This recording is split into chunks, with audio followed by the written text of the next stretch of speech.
এই যে ছাদ বাগানে লাগানো আম গাছে দেখো কত সুন্দর আম ধরেছে। সাইজটা আমি বুঝতে পারছি না কতটা বোঝাতে পারছি। দেখো কত বড়, পুরো 1 হাত লম্বা, একদম লাল রঙের হয়েছে। কি সুন্দর লাল রঙের আমটা ধরেছে, ভারী সুন্দর দেখতে। পাতাটা সরিয়ে দেখাচ্ছি, দেখো কত সুন্দর আম ধরেছে। এই লেবু গাছেও দেখো কত লেবু ধরেছে। এগুলো হচ্ছে গন্ধরাজ লেবু।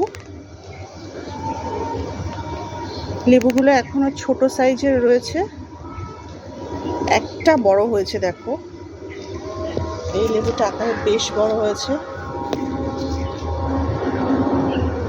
দেখাচ্ছি উল্টো দিক থেকে।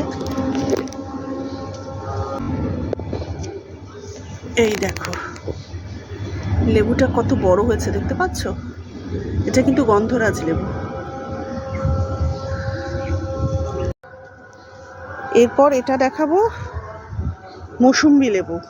গন্ধরাজ লেবু গেল, এবারে মৌসুম্বি লেবু। দেখো একসাথে 3খানা ধরেছে, কি সুন্দর দেখতে লাগছে, একসাথে 3টে। এদিকে আরো হয়েছে, আরেকটা লেবু হয়েছে, দেখো কি সুন্দর, দেখো কি সুন্দর হয়েছে। এগুলো আরো বড় হচ্ছে, অনেক ছোট, এখনো অনেক ছোট। ফুল তো আছেই, ফুলের সাথে এখন কিছু ফল রাখতেও ইচ্ছা হয়েছিল, তাই ফুলের সাথে ফল, তাহলে বাগানটা পরিপূর্ণ। ফুলও রয়েছে, ফলও রয়েছে। দেখো এখানে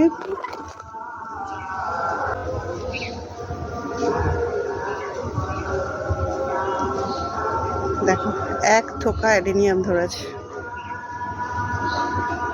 যাই হোক, বাকি অনেক জবা ছিল, সবই পুজোর সময় আমার তুলে ফেলেছে পুজো করার জন্য দুপুরবেলা, তাই দেখাতে পারলাম না।